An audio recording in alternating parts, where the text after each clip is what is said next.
The wind whipped across the National Mall, snapping flags and turning umbrellas inside out as the sky grew darker by the minute. Storm clouds billowed behind the Capitol dome, low and bruised, casting the White House in a strange pallor, half-shadow, half-light. It was supposed to be just another panel, a policy roundtable between governors and senators about the economy. But something had shifted in the air. Not just the weather, no, it was something deeper, something personal. Inside the hall, the cameras were already rolling. Senator John Kennedy of Louisiana sat at the far end of the table. His suit rumpled in that charmingly deliberate way he always wore it, like he'd just come in from wrestling an alligator and hadn't had time to fix his tie. His eyes pale blue and always squinting slightly, as if evaluating your soul, were fixed now on one man, Gavin Newsom. Newsom looked like he was born for the camera. Tall, silk, wearing a navy suit that looked like it had been stitched by angels. His smile didn't just suggest confidence, it broadcasted it. That morning, in front of the microphones, he'd said it. "Look, I've been a mayor, I've been a governor, I've led through crises, through fires, pandemics, blackouts. I'm not saying I'll run in 2028. I'm saying I'll win if I run." The statement sent a jolt through the room. The kind of arrogance that clings to the walls. A declaration, yes, but also a challenge. Kennedy didn't react right away. He just listened, sipped his coffee, smiled, but everyone at the table felt it. Something was coming. And then he leaned forward. "Governor," he began, his voice molasses thick, every syllable coated with the slow, deliberate cadence of the Deep South. "I don't know whether to admire your confidence or worry about your detachment from reality." The room went still. Even the aides in the corners stopped typing. "You say you'll win in 2028, Kennedy continued. "I say you ought to pay a little more attention to the people who'll never vote for a man who treats governing like a photo shoot." That was the first blow, but it wouldn't be the last. Outside that hall, the country was watching. What they didn't know was that this wasn't just about two politicians sparring. This was about two radically different visions of America, two men with scars, secrets, and something to prove. John Kennedy hadn't always been a senator. Before the Bodies and clever quips, he was a small-town boy from Centreville, Mississippi, raised by parents who taught him to work with his hands and pray with his heart. His father never graduated high school. His mother taught Sunday school until the day she died. Kennedy had been a Rhodes Scholar, a lawyer, and finally a public servant. But he still carried the weight of his roots like a cross. He never forgot where he came from, and he never forgave anyone who looked down their nose at the people he served. Newsom, by contrast, was born into legacy. Raised in San Francisco, he came up under the shadow of Getty wealth, the godson of political elites, schooled in charm and champagne. But Gavin wasn't all glitter. There was pain behind the polish, a childhood marked by dyslexia, by the embarrassment of not being able to read out loud in class, of always being told he had potential, but never feeling like he was enough. That drove him. It still drove him. Every press conference, every midnight call during wildfire season, he needed to prove something. Not just to the voters, to himself. That day, in the hall of echoes and microphones, the two men collided like tectonic plates. But beneath the clash of ideology and ambition were deeper stories unfolding. Outside the spotlight, Maria Delgado, a single mother from Bakersfield and a small business owner, was watching the broadcast from a breakroom TV.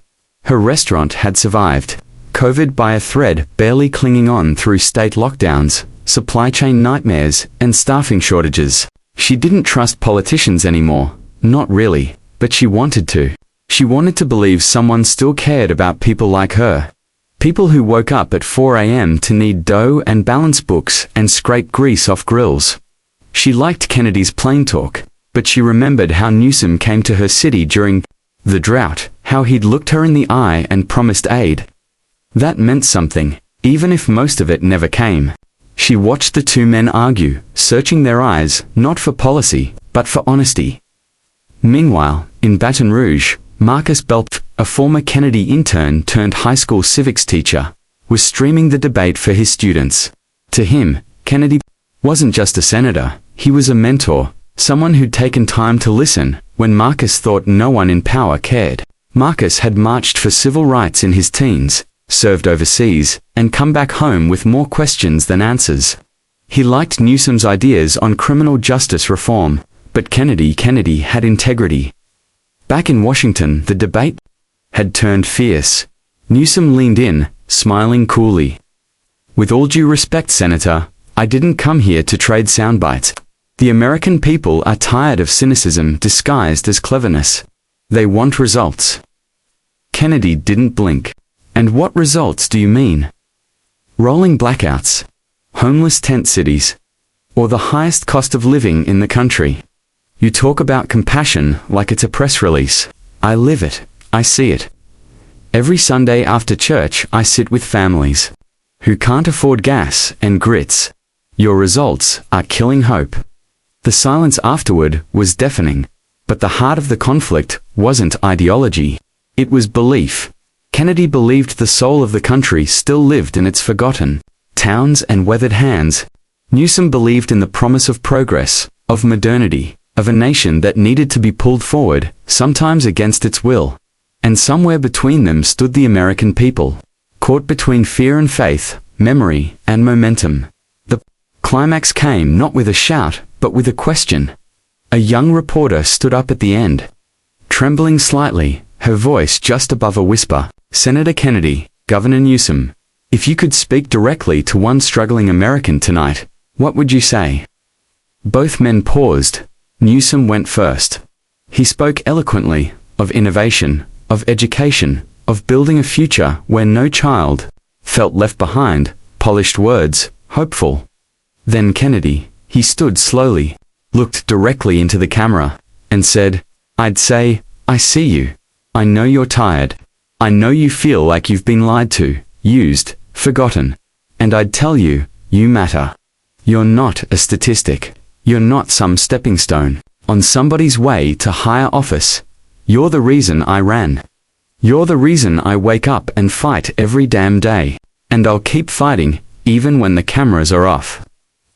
There was no applause, just silence.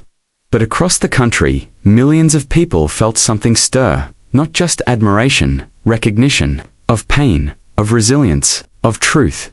The debate ended, but the story didn't. That night, Maria closed her restaurant 2 hours early. She called her teenage son into the kitchen, sat him down, and said, "We're going to write our local representative. We've got to make them listen." Marcus stood in front of his classroom the next morning and changed the lesson plan. Instead of reviewing the Constitution, he asked his students to write a letter, not to a politician, but to their future selves. "Tell yourself what kind of country you want to live in," he said, "and what you're willing to do to make it happen." And the two men, Kennedy and Newsom, both lay awake long after midnight, each staring at the ceiling, each wondering what they'd won and what they'd lost in the end. It wasn't about who destroyed whom, it was about what it meant to lead, and that sometimes the most powerful thing a leader can do is listen. Life lesson. True leadership doesn't come from ambition or applause, it comes from humility, from remembering who you serve, and from daring to speak, not above the people, but to them. Let that be the standard we hold all our leaders to.